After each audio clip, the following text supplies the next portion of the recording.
hitam putih jalan yang dilalui, semua ada dalam pandangan mata Allah. Berbaliklah,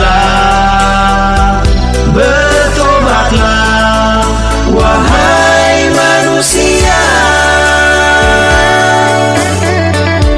menurut kehendak-Mu ya Tuhan. Selamat pagi, Shalom. Shalom. Puji syukur atas rahmat Tuhan sehingga kita bisa berkumpul lagi di tempat ini untuk beribadah bersama. Sebelum itu saya undang saudara-saudara sekalian untuk bangkit berdiri. Mari kita mempersiapkan hati dan pikiran kita untuk menikmati hadirat Tuhan. Kita nyanyikan lagu Permata Hatiku.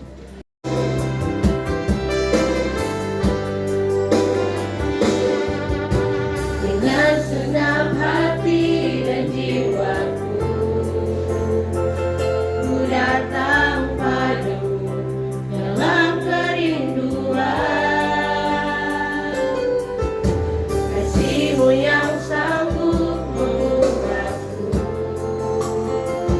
dan menguatkanku dalam pengharapan. Yesus, Engkaulah permata hatiku, dunia tak dapat menggantikanmu. Kemuliaan-Mu tercurah bagiku, menjadikanku indah dan semakin indah bagiku. Mari kita saudara kita berdoa. Bapa kami yang ada dalam surga, kami mengucap syukur baik terima kasih ya Tuhan buat firman firman. Terima kasih ya Tuhan Engkau masih mengumpulkan kami di tempat ini kami berdasar pribadiku untuk bersama-sama memuji melayani atas Tuhan beserta dengan Tuhan. Ya Tuhan, ibadah kami telah dimulai, hari ini Engkau memimpin ibadah ini dari awal ke tengah hingga berakhirnya. Demikian hanya menjadi dalam kehendak Tuhan Yesus Kristus. Inilah dalam jubah syukur kami ya Tuhan. Haleluya. Amin.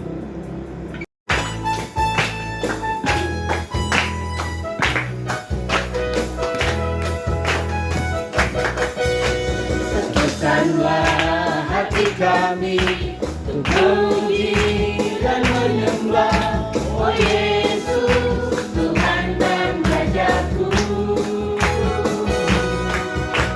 Eratkanlah tali kasih di antara kami semua, oh Yesus, Tuhan dan Rajaku.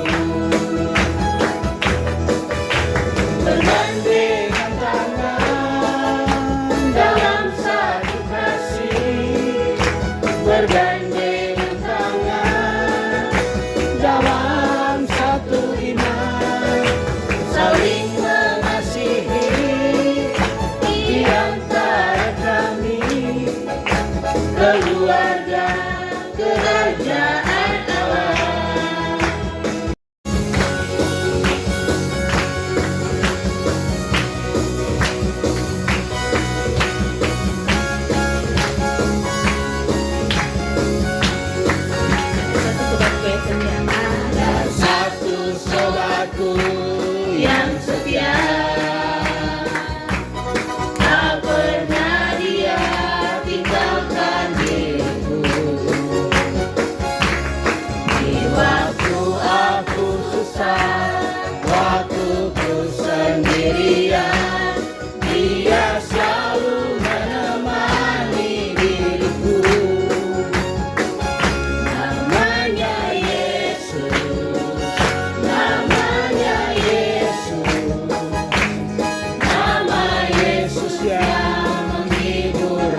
pujian, hormat, kemuliaan hanya bagi Tuhan atas kasih karunia penyertaan Tuhan dalam kehidupan aktivitas kami sepanjang 1 minggu yang lalu. Terima kasih Tuhan atas kesehatan, kekuatan, lebih khusus Tuhan di hari ini mengawali akan aktivitas kami, pekerjaan kami 1 minggu ke depan. Kami mengawalinya dengan ibadah syukur kepada Tuhan.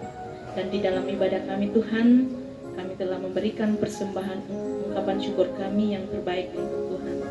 Tuhan berkati akan persembahan ini sehingga boleh berkenan bagi Tuhan. Terima kasih Tuhan Yesus. Haleluya. Amin.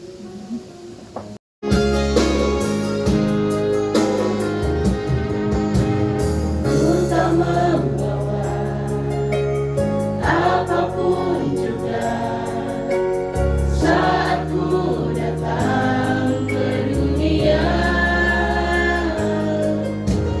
ku tinggal semua pada akhirnya saat ku kembali ke surga. Inilah yang ku punya, hati sebagai hamba yang mau taat dan setia padamu Bapa. Saya mengundang hamba Tuhan Ibu Pendeta Dahlan untuk bawa kita dalam firman. Hati yang menyembah dalam roh dan kebenaran sampai selamanya. Inilah yang ku punya, hati sebagai hamba yang mau taat dan setia padamu Bapa. Kemanapun ku bawa, hati yang menyembah dalam roh dan kebenaran sampai selamanya. Dalam roh dan kebenaran sampai selamanya. Kuasailah hati dan seluruh kehidupan kami tempat ini Tuhan. Berkati kami semua dengan kebenaran firman-Mu, sehingga firman Tuhan yang menjadi berkat, kekuatan, motivasi dalam menjalankan seluruh tanggung jawab kami di tempat ini. Di dalam nama Yesus Kristus, firman yang hidup, kami berdoa dan memohon kuasa-Mu. Amin. Kebenaran firman Tuhan bagi kita terambil dalam kitab Perjanjian Lama, 1 Raja-Raja pasal 3. Kita akan baca pada ayatnya yang kelima, lalu dilanjutkan pada ayatnya yang ke-9, 11, 12, dan 13. Saya akan baca bagi kita sekalian. Di Gibeon itu Tuhan menampakkan diri kepada Salomo dalam mimpi. Pada waktu malam, berfirmanlah Allah, mintalah apa yang hendak kuberikan kepadamu.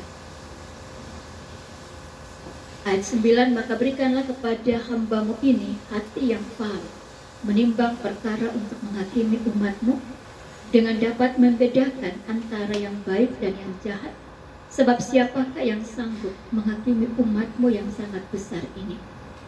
Ayat 11, jadi berfirmanlah Allah kepadanya, oleh karena engkau telah meminta hal yang demikian, dan tidak meminta umur panjang atau kekayaan atau nyawa musuhmu, melainkan pengertian untuk memutuskan hukum, maka sesungguhnya aku melakukan sesuai dengan permintaan itu. Sesungguhnya aku memberikan kepadamu hati yang penuh hikmat dan pengertian, sehingga sebelum engkau tidak ada seorang pun seperti engkau, dan sesudah engkau takkan bangkit seorang pun seperti engkau. Dan juga apa yang tidak kau minta aku berikan kepadamu, baik kekayaan maupun kemuliaan, sehingga sepanjang umurmu takkan ada seorang pun seperti engkau di antara raja-raja. Demikian firman Tuhan bagi kita. Kita semua diberkati dengan kebenaran firman di pagi hari ini. Puji nama Tuhan, kita boleh kembali berjumpa. Itu semua bukan karena kekuatan, kehebatan saya, Bapak Ibu, saudara-saudari, Tetapi kita percaya bahwa kita ada sampai di hari ini, kita kuat berdiri, kita bisa melakukan segala aktivitas pekerjaan kita hanya karena kemurahan Tuhan. Bukan karena perbuatan baik kita, tetapi karena kemurahan dan kasih setia Tuhan yang selalu nyata dalam kehidupan kita hari lepas hari. Saudaraku yang dikasihi dan berkati Tuhan Yesus Kristus, siapa yang tidak ingin memiliki hikmat atau pengertian? Tentu kita semua ingin ya, ingin memiliki hikmat, ingin memiliki pengertian. Nah, hikmat atau kebijaksanaan atau pengertian ini itu tidak kita dapati dalam bidang pendidikan formal kita. Mulai dari jenjang pendidikan yang terbawah, terendah, sampai yang tertinggi sekalipun, kita tidak akan bisa belajar tentang yang namanya hikmat, kebijaksanaan, atau pengertian itu. Kita hanya bisa dapat ketika saya, Bapak Ibu Saudara, kita punya hubungan yang intim dengan Tuhan. Kita punya saat teduh, kita ada dalam persekutuan seperti ini, kita menyediakan waktu untuk membaca dan merenungkan kebenaran firman Tuhan. Kita mendengar apa yang Tuhan mau supaya kita lakukan dalam kehidupan kita tiap-tiap hari. Kalau kehidupan kita semakin hari semakin dekat dengan Tuhan, kehidupan kita semakin hari semakin intim dengan Tuhan, dan kita melakukan apa yang Tuhan mau dalam kehidupan kita, apa yang kita minta, hikmat yang kita minta itu akan datang, dan Tuhan akan anugerahkan bagi kita. Dalam mengambil segala keputusan, dalam segala perkara apapun, kita membutuhkan hikmat. Kita tidak membutuhkan pengalaman kita. Kita tidak membutuhkan pendidikan formal kita. Bapak Ibu Saudara bekerja di tempat ini, mungkin ada bidang-bidang tertentu, ada keahlian, ada keterampilan. Tetapi yang lebih tinggi adalah kita memerlukan hikmat Tuhan. Supaya ketika kita melakukan segala pekerjaan, tugas dan tanggung jawab Bapak Ibu di tempat ini, melayani nasabah, ada tantangan, bahkan mungkin Bapak Ibu Saudara yang menagih, ya, punya tanggung jawab untuk menagih kredit mobil atau motor ya. Nah, kita baca, kita tahu bersama tentang Salomo. Salomo ini dia punya hikmat yang luar biasa. Karena apa? Karena dia minta secara khusus. Nah, dalam kehidupan kita, dalam doa kita, mari kita jujur di hadapan Tuhan. Jarang sekali kita minta hikmat Tuhan. Ya, jarang.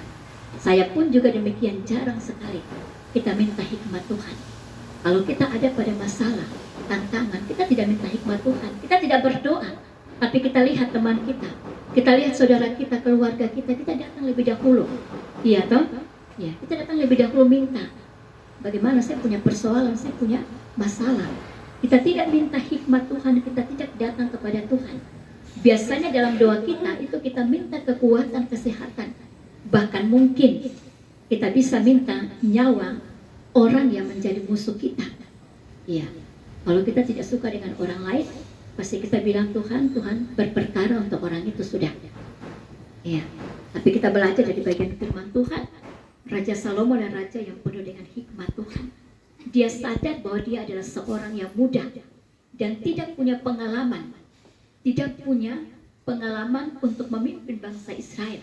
Dan dia mau sebagai pemimpin untuk menggantikan ayahnya Raja Daud yang diberkati Tuhan. Dan Raja Daud ini adalah raja yang taat kepada Tuhan, raja yang diberkati Tuhan luar biasa. Nah, Bapak Ibu Saudara yang diberkati Tuhan, luar biasanya lagi dalam bagian ini disampaikan dengan jelas bahwa Tuhan memberikan hikmat. Apa yang diminta oleh Salomo Tuhan beri. Tapi lebih luar biasa lagi, yang tidak diminta oleh Raja Salomo, Tuhan berikan. Ini mau memberikan pemahaman kepada saya, Bapak Ibu Saudara, bahwa apa yang kita minta saja Tuhan beri. Apalagi yang kita tidak minta. Artinya bahwa ketika kita hidup taat kepada Tuhan, artinya bahwa ketika kita hidup intim dengan Tuhan, melakukan apa yang Tuhan mau, maka apa yang tidak kita minta sekalipun, mungkin kita tidak ucapkan dalam doa kita, tetapi hati kita, pikiran kita, Tuhan tahu. Sebab dia adalah Tuhan yang maha tahu. Dia mengetahui segala sesuatu. syukur kita, sukacita kita, pergumulan kita, beban kita. Dia tahu.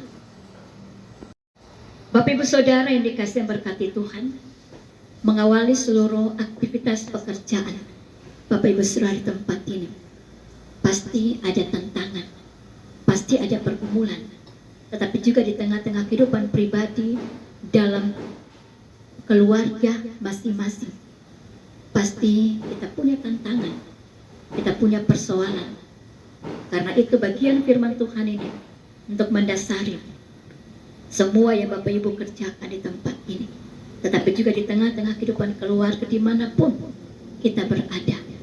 Mari kita minta hikmat Tuhan, karena dengan hikmat Tuhan itu kita bisa menentukan mana yang benar dan mana yang salah. Dengan hikmat Tuhan itu kita bisa melayani dengan sukacita, kita bisa melayani dengan kasih. Bapak Ibu Saudara bekerja di tempat ini, kita membutuhkan hikmat Tuhan. Kita tidak hanya membutuhkan keterampilan, pengalaman Bapak Ibu Saudara, tetapi kita membutuhkan hikmat Tuhan. Mari kita dekatkan diri kepada Tuhan, kita punya hubungan yang intim dengan Tuhan. Kita punya waktu-waktu yang khusus dengan Tuhan, saat teduh dengan Tuhan, supaya hikmat Tuhan itu ada pada kita. Kita saat teduh, kita dengar apa yang Tuhan mau, supaya kita lakukan. Karena di dalamnya itu ada kemuliaan bagi Tuhan. Ketika Bapak Ibu Saudara dan saya melakukannya dalam ketaatan, kesetiaan, kejujuran, dan hikmat Tuhan itu akan menuntun kita. Kalau hikmat Tuhan menuntun kita, maka kita setia, maka kita taat, maka kita akan bekerja dengan jujur. Kita tidak akan berkompromi dengan hal-hal yang salah. Ya. Karena itu hikmat penting bagi kita. Dan kita percaya bahwa segala sesuatu yang tidak kita minta, percaya bahwa Dia akan memberikannya. Karena Dia adalah sumber segala berkat. Dia adalah Allah yang peduli, Allah yang mengerti setiap kehidupan kita. Tuhan yang punya firman terus menolong dan memberkati kita sekalian. Amin. Kami yang ada di Kabupaten Mimika, Tuhan pun juga jaga lindungi, memberkati kami semua. Terima kasih Tuhan. Kami diberkati dalam ibadah kami di saat ini. Biar ibadah kami menyenangkan hati Tuhan. Biar persekutuan kami ini boleh menyenangkan hati-Mu, ya Bapa. Kami akan kembali ke tengah aktivitas kerja, tanggung jawab kami di tempat ini Tuhan. Tuhan menolong, menguatkan, menganugerahkan hikmat, dan memberkati dalam pekerjaan pelayanan di minggu yang akan kami jalani dalam sukacita dan segala berkat Tuhan. Ampuni kami Tuhan Yesus, di dalam nama Yesus Kristus Tuhan dan Juru Selamat kami yang hidup, kami berdoa dan memohon. Amin. Tak usah ku susah,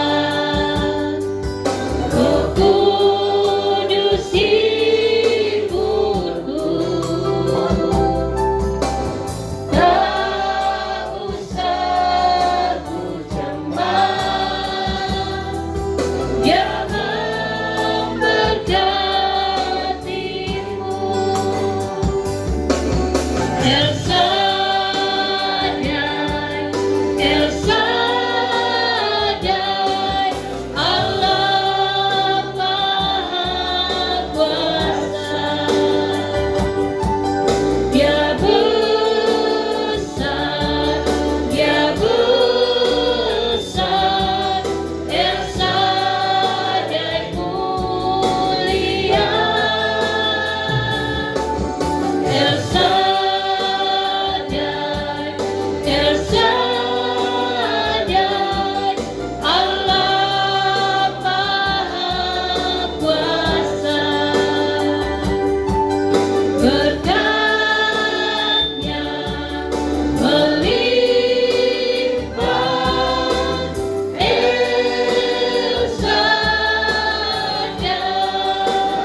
Kita percaya dengan iman bahwa berkat Tuhan melimpah dalam setiap kehidupan, pekerjaan, pelayanan kita masing-masing. Mari kita terima berkat Tuhan. Damai sejahtera dan kasih dengan iman dari Allah Bapa dan dari Tuhan Yesus Kristus kiranya menjaga, menyertai, dan memberkati saudara-saudara sekalian. Amin.